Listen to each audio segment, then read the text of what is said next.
কৃষ্ণ ভূঁইয়ার মৃত্যু তদন্তে ময়নায় ফের পৌঁছালো এনআইএর একটি টিম। বিজয় কৃষ্ণ ভূঁইয়ার পুরো বাড়ি ঘিরে রেখেছে বিশাল পুলিশ বাহিনী। বিজয় কৃষ্ণ ভূঁইয়ার পরিবারের সাথে কথা বলে তদন্তকারী দল। বাড়ির আশেপাশে যেতে দেওয়া হয়নি কোনো ব্যক্তিকে। বিজয় কৃষ্ণ ভূঁইয়ার দেহ যে স্থানে পাওয়া গিয়েছিল সেই স্থানটিও এদিন ঘুরে দেখে এনআইএর দল। এনআইএ তদন্ত হচ্ছে।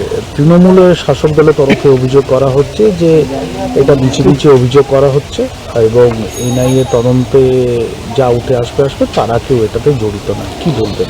এটা একটা বাংলা একটা প্রবাদ আছে যে বাবা কি জিনিস চন্দনেশ্বর গেলে বোঝা যায়। আজকে বাগচা গ্রাম পঞ্চায়েত এলাকায় প্রায় 2009 সাল থেকে 7-8খানা খুন হয়েছে। এই তৃণমূল কংগ্রেসের যারা দুষ্কৃতীরা তারাই করেছে।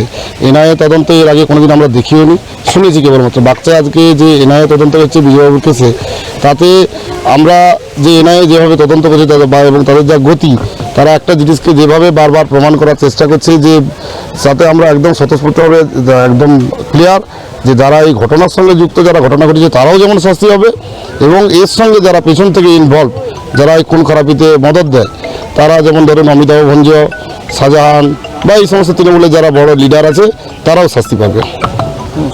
এবং তৃণমূল তারাই কেন্দ্রীয় ক্ষমতায় আছে, এজেন্সিকে ব্যবহার করে তাদেরকে ভয় দেখাচ্ছে। এটা একদম সম্পূর্ণ ভিত্তিহীন।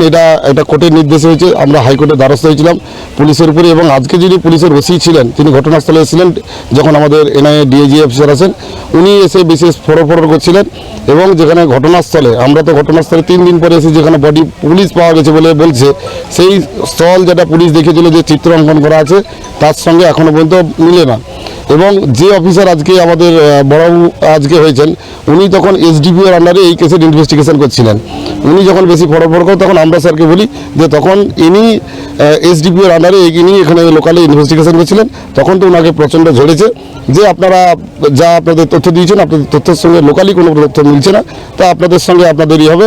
এবং ওনাকে যেটা আজকে নোটিশ করবেন বলে বললেন, আমরা শুনলাম যে এই ঘটনার সময় যে পুলিশ অফিসাররা এখানে ছিলেন তাতে তাদের নামের তালিকা আজকে সন্ধ্যের মধ্যে ওনাকে দিতে বলা হয়েছে। উনি দিলে তাদেরকে নোটিশ করে পুলিশ এনআইএ তাদেরকেও জিজ্ঞাসাবাদ করবে। আপনার নাম? আমার নাম উত্তম সিং, আমি ভারতীয় জনতা পার্টি মহিলা মণ্ডল 3 সভাপতি।